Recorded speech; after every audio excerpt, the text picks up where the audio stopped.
Olá, eu sou a Beta Araújo do Justa Causa. E eu sou o João Neto, do Tinha Que Ser Preto Oficial. Este é o podcast Passado Presente, uma escuta consciente que analisa o passado para compreendermos o que acontece nos dias atuais. Você conhece João da Baiana? Ele foi um dos pioneiros do samba ao lado de seus amigos de infância, Donga e Heitor dos Prazeres. Sua mãe era tia Prisciliana, que ao lado de outras tias baianas, como tia Ciata, que eram filhas de escravizados, organizavam festas em seus terreiros onde o samba começou a existir. João da Baiana já era muito conhecido em rodas de samba e mesmo assim, quando ele circulava nas ruas do Rio de Janeiro, ele foi parado pela polícia e acabou levando o seu instrumento de trabalho. Quando soube disso, um senador muito influente da época, José Gomes Pinheiro Machado, lhe presenteou com um novo pandeiro e ainda dedicou dizendo o seguinte: a minha admiração, João da Baiana, senador Pinheiro Machado. A partir de então, quando ele era parado por policiais, ele mostrava o instrumento com essa dedicatória, que funcionava como uma espécie de salvo-conduto contra a repressão.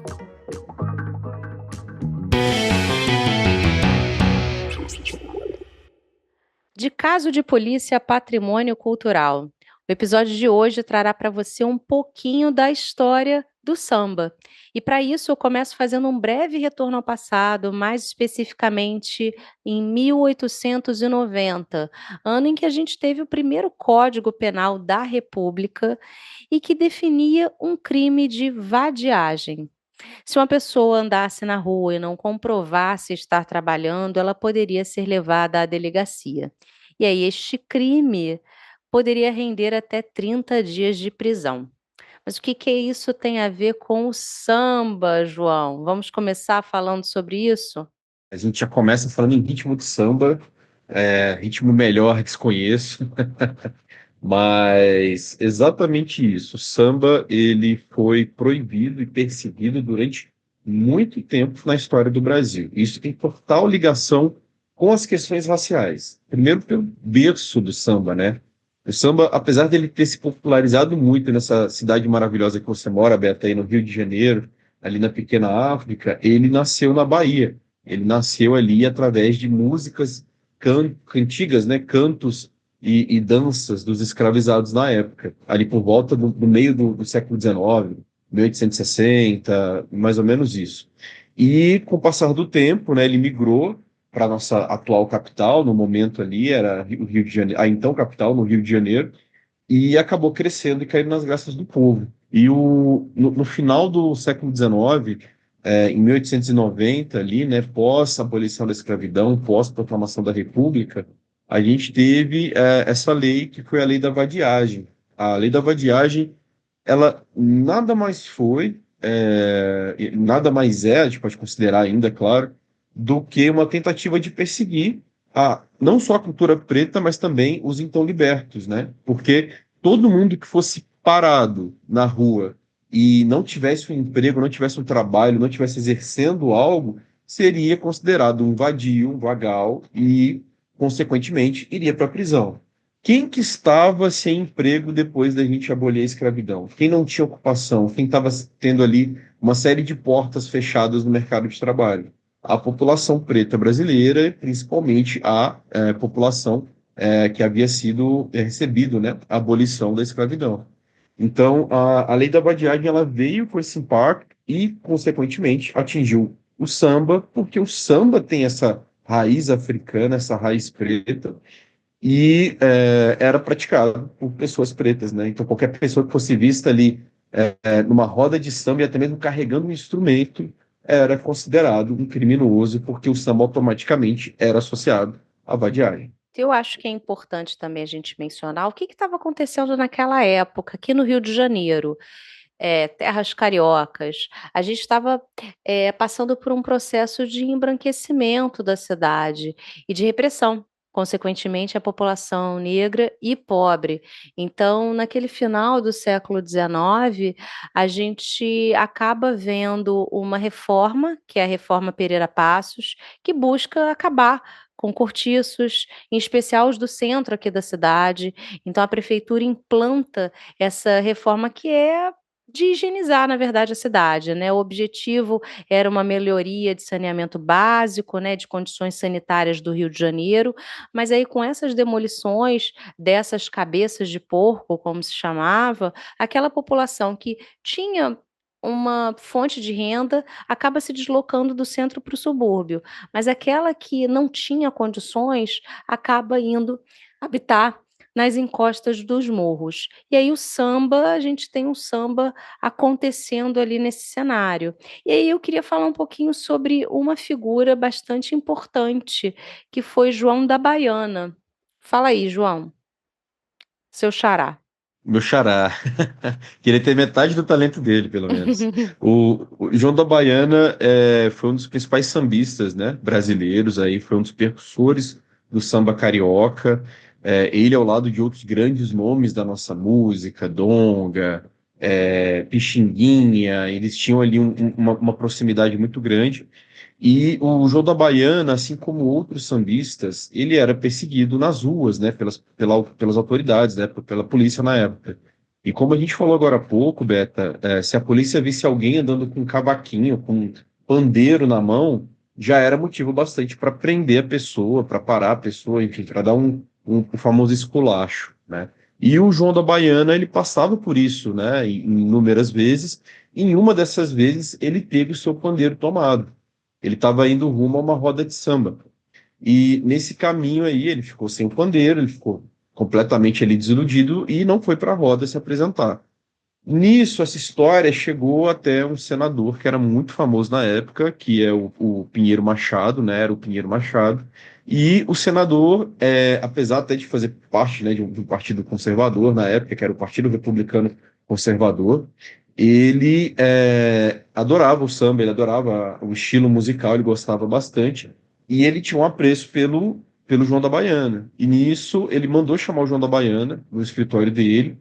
Os dois conversaram e ele deu para o João da Baiana um pandeiro autografado, né, com uma dedicatória, na verdade, falando ao meu querido amigo João da Baiana, nananana, e com esse pandeiro, basicamente virou um green card, ou um samba card, vamos dizer assim, né, para o João da Baiana poder circular, porque toda vez que um policial parava ele para ali dar o esculacho, para tomar esse pandeiro, ele mostrava que era um presente do senador, e como o senador Pinheiro Machado era muito influente na época, nenhum policial ali se atrevia a pegar o pandeiro. Então, foi um salvo-conduto, né, que as pessoas falam que ele tinha aí, usando uma expressão jurídica, Beto, acho que eu estou entrando aí no seu campo. Perfeito, perfeito. É um habeas corpus preventivo. Imagina, a pessoa andava ali com aquilo já em mãos para que não corresse o risco, né, de ser preso novamente.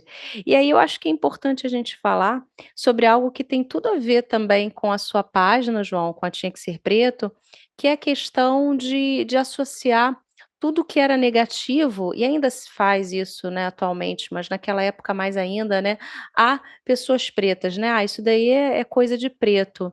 E aí nas minhas pesquisas, eu encontrei um samba, do Geraldo Filme, que falava justamente isso.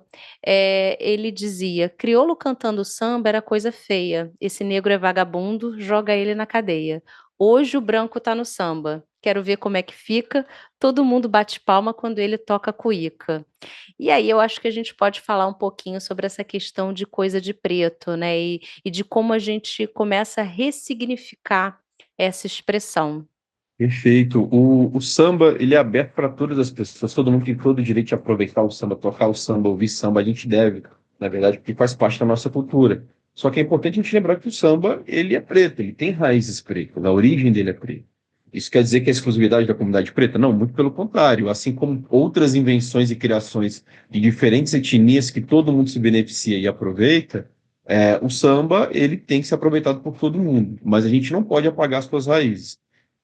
Assim como outras coisas relacionadas à comunidade preta, a partir do momento em que a branquitude começa a fazer parte, as pessoas brancas começam a entrar também ali, a se apresentar, no caso do samba especificamente, né, a tocar o samba, fazer as rodas de samba, isso passa a ser mais bem visto pela sociedade. porque vai se desassociando. E é curioso porque a gente vê isso nos tempos atuais ainda, né, Beto? Apesar dessa questão da criminalização do samba ter sido ali final do século XIX, durante ali o comecinho do século XX, até metade, na verdade, ali pós-Vargas ainda também, a gente tem hoje com as religiões de matriz africana. Se a gente parar para perceber um pouco, principalmente nas redes sociais, né, que a galera cria muito conteúdo, a gente percebe sim que está tendo aí uma diversidade maior dentro dos terreiros, maravilhoso também. Acho que quanto mais paz você encontrar, mais ali apreço, carinho na religião você encontrar, melhor ainda. Só que dá para sentir, dá para acompanhar ali uma aceitação maior quando você tem um terreiro majoritariamente branco, em uma região burguesa, em uma região ali mais rica. Você pega uma Higienópolis da vida, uma outra região nesse sentido do que quando acontece dentro de uma comunidade, dentro ali de um centro onde a maioria das pessoas são pretas. E foi com samba, foi com a capoeira, no mesmo processo. Como a gente falou, como eu falei agora, as religiões de matriz africanas, a gente vê isso acontecendo também e acaba tendo uma conexão até com o nosso último episódio, né, se eu não me engano, que a gente falou um pouco sobre a questão da higienização que foi feita no começo do século XX.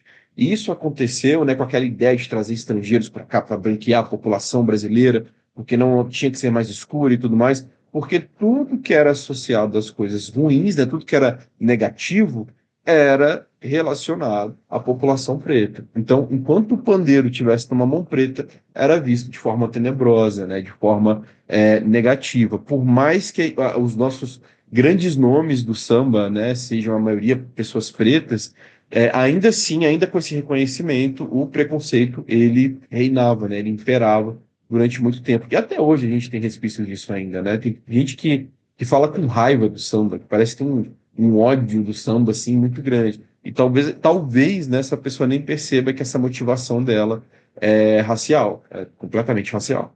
Perfeito. Eu só me lembrei do meme, porque na verdade virou meme, né? Daquela cantora que fez uma participação no programa e disse: Essa daqui é para quem acha que branco não pode cantar samba. E virou um meme total, né. Eu até hoje eu tenho uma vergonha alheia daquele vídeo. Gente do céu, é uma coisa, né. E eu acho que é legal a gente falar também que, você mencionou o donga, e na verdade o samba ele surge oficialmente como ritmo em 1916, né, com a gravação de Pelo Telefone, pelo menos, a maioria das pessoas sustenta essa versão, né. E a história do Pelo Telefone é bem legal porque isso envolve um grande nome da nossa história também, que é a Tia Ciata, né? A Tia Ciata é a matriarca do samba. E só para vocês entenderem um pouco, com certeza já ouviram falar do nome da Tia Ciata. A Tia Ciata, a casa dela era basicamente um templo do samba. Ali grandes nomes da música se encontravam, se apresentavam, se reuniam e inclusive fugiam das autoridades quando eles estavam sendo perseguidos ali. A partir do momento que eles entravam dentro da casa de Tia Ciata, essas pessoas já não eram mais perseguidas. E pelo telefone, a letra, né? O chefe da polícia, pelo telefone, mandou avisar. Traz um pouco, porque o marido de Tia Ciata tinha ali um emprego relacionado, né, ao chefe de polícia, né, diretamente. Então, tudo isso foi construído, né, dentro desse universo.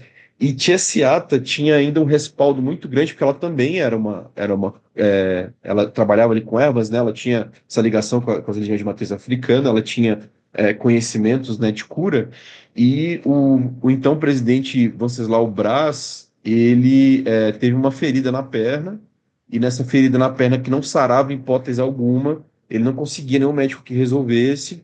Nisso, o motorista que trabalhava para ele, falou: Ó, conheço uma pessoa aí que pode te curar, aí tinha ciato e tudo mais. Aí o Venceslau Braz falou: Não, então manda ela vir aqui para ela me curar. Aí tia Ciata falou: Olha, eu ajudo todo mundo, mas quem precisar, que venha até mim. Eu não vou até a pessoa, se eu não vou até outra pessoa, eu também não vou, seja quem for.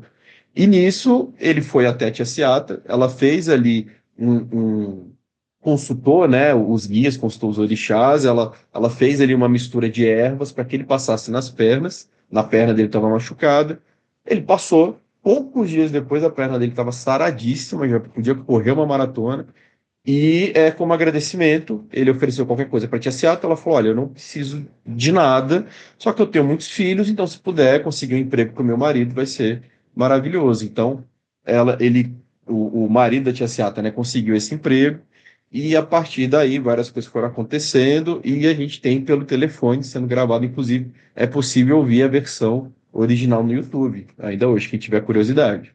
E a gente tem também que falar um pouquinho sobre o embranquecimento da cultura como uma estratégia também de genocídio de uma população.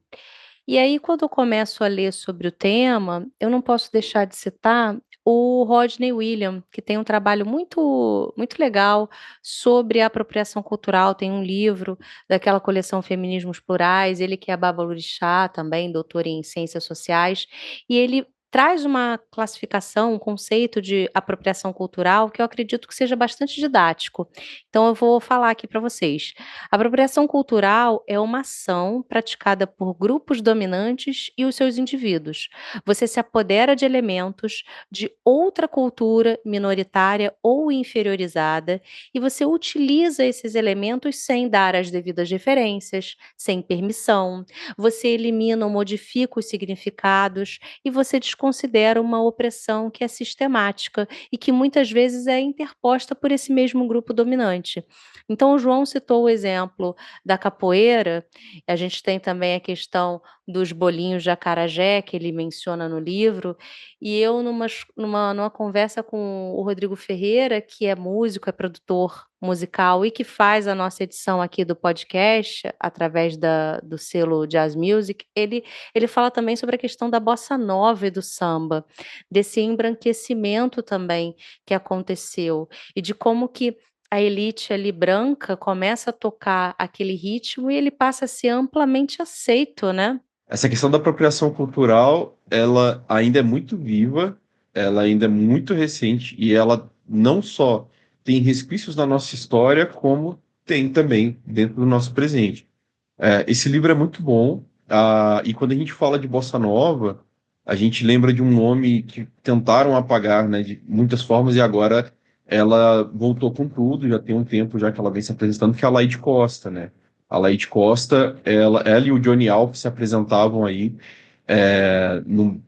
durante o auge da bossa nova. Inclusive, ela deu uma entrevista uma vez para o New York Times, em que ela falava que ela tinha sido excluída, né, de um evento grande sobre a bossa nova que haviam feito, e realmente não tinham chamado ela.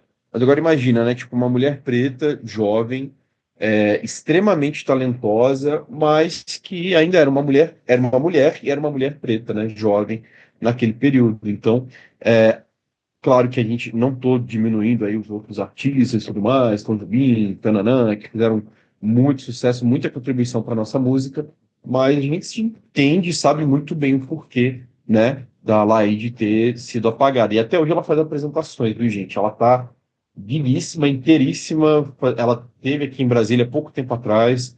E, por favor, prestigiem a Laíde Costa, sigam ela nas redes sociais, acompanhem o trabalho dela, ouçam os discos dela também.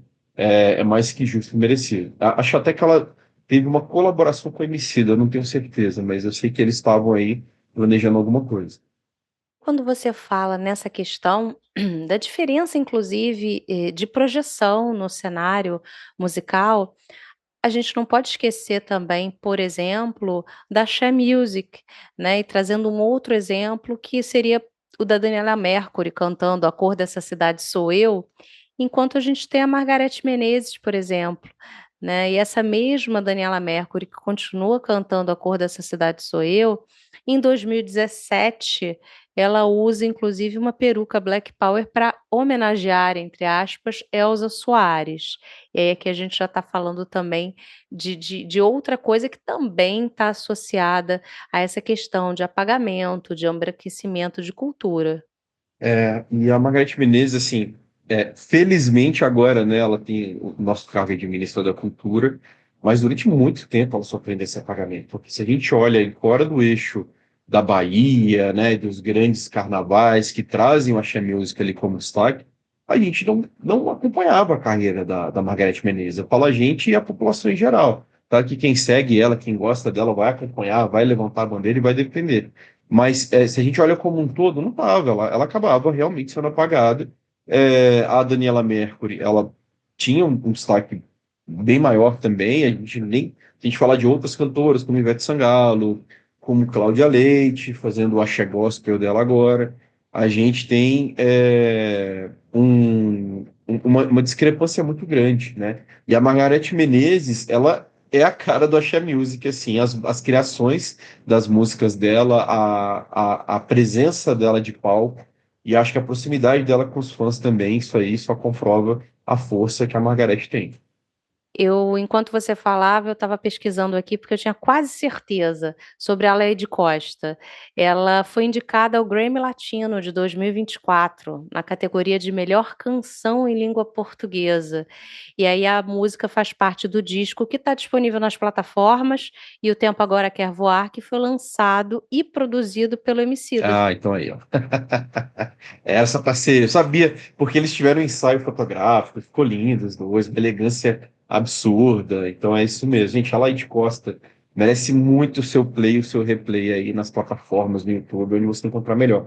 E tem vídeos dela, inclusive não tinha que ser preto, vou fazer um breve jabá aqui, mas não tinha que ser preto, tem vídeo dela com o Johnny Alf, que os dois se apresentavam muito. Johnny Alf, um músico talentosíssimo, infelizmente já partiu, mas ainda dá para ouvir aí os dois juntos e curtir um pouquinho do que era esse clima.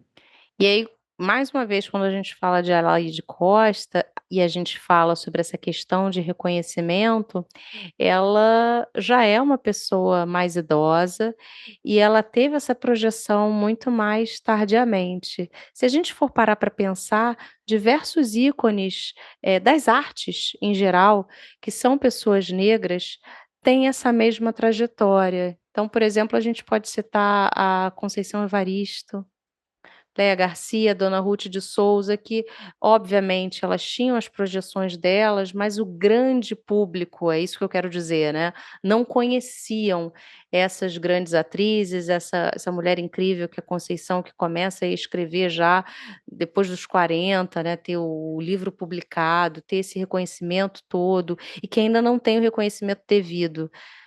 E aí, dentro da música, a gente também pode mencionar a Elza Soares, que de uns tempos para cá só que teve realmente uma projeção muito maior.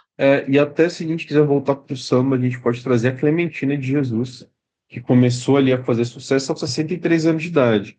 Claro que entra um pouco as questões de que ela começou a se apresentar, né, ali com uma idade um pouco mais avançada, mas isso se dá porque também ela não teve abertura antes para poder se apresentar, ela não tinha, né, o devido reconhecimento ou destaque. E a voz de Clementina de Jesus, a nossa eterna rainha que ela é uma voz pique a Elza Soares, assim, é muito única, é muito dela, né? Acho que quando a Joselina Pérola Negra, ela veio, né, e ela era uma promessa até para ser ali não vou dizer substituta, porque essas personalidades nenhuma é substituível, mas uma herdeira, vamos dizer assim, né, do trabalho de Clementina de Jesus. Infelizmente, Joselina Pérola Negra acabou falecendo muito cedo. Mas a Clementina de Jesus, ela teve o seu destaque, seu começo de carreira aos 63. Daí a gente tira duas coisas. Primeiro, o apagamento, né? A questão ali da falta de oportunidade, por mais que ela se esforçasse, tivesse talento e tudo mais. E, por um outro lado, a gente pode levantar a bandeira anti-etarismo e falar que a gente pode começar uma carreira a qualquer momento. Só que, claro, se esse talento está ali desde cedo se dedicando, vamos reconhecer o quanto antes para a gente não ter um tempo curto de aproveitamento, né, até enquanto sociedade. Imagina Clementina aí aos seus 40, 50 anos já tendo essa luz toda dos holofotes e a gente poder ter mais registros do trabalho dela. Seria sensacional. E a gente ainda pode acrescentar mais um fator, que é o fator gênero.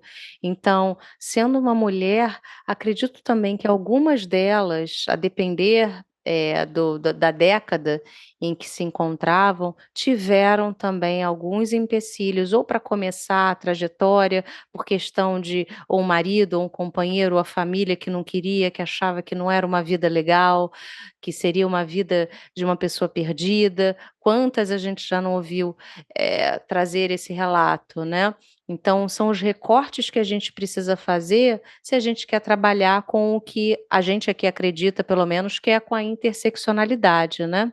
Exatamente, Beta. Isso aí sempre influencia. Não tem nem o que pensar. A questão do gênero, ela sempre vem junto com esse ponto do apagamento, com a questão de subestimar, de ser ouvida. Então, se a gente parar para analisar bem, boa parte dessas mulheres históricas, elas eram lidas, né, naquele período como o quê? Como atrevida, como ousada, como abusada, como impaciente, como arrogante. Só que não era. Era uma questão de se posicionar. Era necessário se posicionar, era necessário se impor. Ainda hoje que dirá naquela época, Beto. Se a gente pega aí gestoras em empresa, ou que não seja gestora, que seja uma profissional ali de base que está trabalhando, se ela não se impor, as pessoas vão passar por cima mesmo, porque é assim que a sociedade funciona. Eu não quero falar pelas mulheres, pelo amor de Deus, vou até passar o microfone para você, mas a gente sabe muito bem que é assim, é dessa forma. Então, eu já tive uma série de gestoras mulheres e sempre tinha o mesmo discurso de que, mas é muito arrogante, mas nossa, é descontrolada e não sei o quê. Vide a ex-presidenta Dilma aí, que toda hora lida como histérica, como absurda, como tudo quanto é coisa, porque ela se posicionava como uma líder que ela tinha que se posicionar mesmo. Mas quando a gente vê algum outro homem nessa mesma cadeira, ninguém fala isso, né? E as fotos normalmente são até mais bem construídas do que usavam aí com esse presidente. E aí eu acho que é mais importante a gente falar também sobre essa questão, você começou falando isso, da demonização do samba, a demonização das religiões de matriz africana, e aí agora saindo de um ritmo musical que é o samba, e que hoje ele é amplamente aceito e tocado e cantado, enfim, a gente tem um outro gênero musical que também vem sendo demonizado bastante, que é o funk. Exatamente, é a questão, né? A gente está tendo sempre um museu de grandes novidades, porque o argumento é sempre o mesmo, é falar o que, o estilo musical, esse estilo está relacionado à criminalidade, esse estilo, ele estimula a violência, estimula a degradação, estimula uma série de outras coisas. Só que toda vez que surge um projeto desse para criminalizar o funk, para perseguir artista X ou artista Y, é só um reflexo do que a gente já viu no passado, entendeu? É aquela questão, não gosto desse estilo, não sei o quê. Cara, você tem todo o direito de não gostar. Ninguém tá falando que você é obrigado a sair por aí descendo funk na esquina, abraçando qualquer pessoa na rua. Ninguém tá falando isso.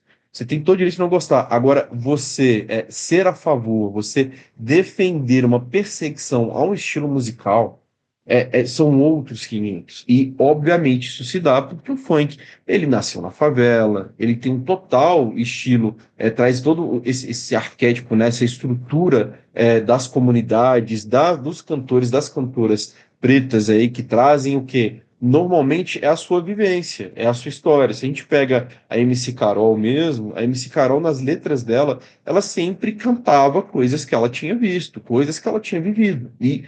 Velho, era essa a estrutura, era uma forma de trazer ali para fora, né, de trazer dentro do estilo musical. Então, a gente só tá vendo uma história ser repetida, infelizmente.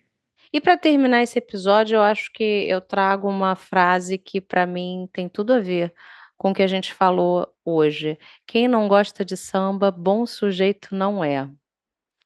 Como é que você fecharia o nosso episódio hoje, João? Olha, acho que aproveitando um pouco até o cenário político também, eu traria aí parafraseando nossa eterna Dona Ivone Lara, que não me comove o pranto de gente ruim, que tem muita gente ruim que está chorando aí, dando delação e falando que está sendo perseguido politicamente. Eu vou falar que não me comove o pranto de gente ruim, Beto, e que o samba reine ainda durante muitas décadas e séculos aí, que os nossos bisnetos sambem bastante.